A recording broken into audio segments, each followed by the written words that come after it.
কাৰ অসমীয়া expression চেনেলটোত আপোনালোকক স্বাগতম জনাইছোঁ। প্ৰথমতে এই ভিডিঅ'টো চাওক।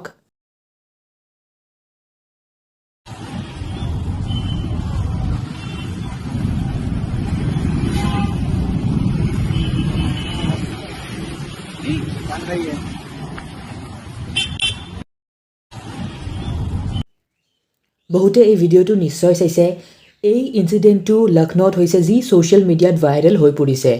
ভাইৰেল হোৱাৰ পিছত লক্ষ্ণৌ পুলিচ কমিশ্যনাৰে কৈছে এওঁলোকক ধৰা হ'ব আৰু এৰি দিয়া নহ'ব ইজিলি, কাৰণ এয়া ডেঞ্জাৰাছটো হয়েই, লগতে এফেকশ্যন আৰু ফাল্টুমিৰ এটা লিমিট থাকে, আৰু এয়া মটৰ ভেহিকলছ এক্টৰ আণ্ডাৰতো আহে।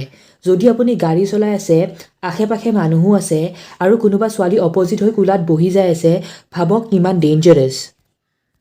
যদি কিবা অঘটন হয়, সিহঁতেতো মৰিবই, লগতে বেলেগৰো কাৰণে প্ৰব্লেমছ আনিব, বেলেগকো ইনজিয়ৰ কৰিব। চ' সেইবাবে এই মটৰ ভেহিকল এক্টৰ আণ্ডাৰত আহিব, যাৰ ফলত ভাৰী পেনাল্টি লাগিব, লাইচেঞ্চ, গাড়ীৰ পেপাৰ এইবোৰ কেঞ্চেল হ'ব পাৰে, আৰু হেলমেটো পিন্ধা নাছিল তেওঁলোকে। হজৰতগঞ্জ বহুত ডাঙৰ এৰিয়া লক্ষ্ণৌৰ, তাত হেলমেটটো পিছৰ কথা, উল্টা ছাইডেৰে গ'লেও ভাৰী পেনাল্টি লাগে। পুলিচ মেক্সিমাম টাইম থাকেই সেই এৰিয়াত। পুলিচেতো ধৰা নাই ফাৰ্ষ্টতে, তেওঁলোকে বাকী CCTV ফুটেজ এইবোৰ চেক কৰি আছে। পুলিচ সেই সময়ত থাকিলেতো ধৰিয়ে ল'লে হয়, কোনোবাই এই ইনচিডেণ্ট দেখিলে আৰু ৰেকৰ্ড কৰি আপলোড কৰি দিলে। দুয়োৱে হেলমেট পিন্ধা নাই, চ' বহুত ডেঞ্জাৰাছ আছিল, এক্সিডেণ্টো হ'ব পাৰিলে হয়। তাৰ ৰেছপনচিবিলিটি কোনে ল'ব? পুলিচে বৰ্তমান ধৰিছে, ইউথজন হ'ল ভিকি, আৰু ছোৱালীজনী মাইনৰ হোৱাৰ বাবে এৰি দিয়া হ'ল। তাৰোপৰি ই অবচিনিটি এক্টৰ আণ্ডাৰত আহে, ছেকশ্যন 294। কোনো কৰ্মৰ বাবে যদি বেলেগৰ প্ৰব্লেম হয়, তাত পাব্লিক প্লেচত কিছ কৰিলেও ধৰা হয়, ই অবচিনিটিত পৰি যাব।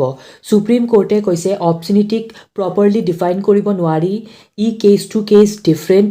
ইয়াত পাব্লিক প্লেচত যদি মৰম চেনেহ কৰে, যদি সাৱটিও ধৰি থাকে, কিছ কৰে, দেন ভাৰতৰ লৱে আপোনাক ইয়াৰ পাৰ্মিশ্যন নিদিয়ে, ইয়াৰ আণ্ডাৰত আপুনি শাস্তি পাব।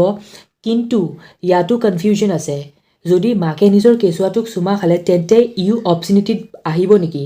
চ' কোৰ্টে কৈছে যে ডিপেণ্ড কৰিব কেছ টু কেছ, যদি ওচৰৰ মানুহক আনকমফৰ্টেবল ফিল কৰায়, তেন্তে ইয়াৰ আণ্ডাৰত কেছ হ'ব। চ' এই ভিডিঅ'টো ভাইৰেল হৈছে, হোপফুলি ইয়াৰ ওপৰত ভালকৈ ইনভেষ্টিগেশ্যন কৰা হ'ব।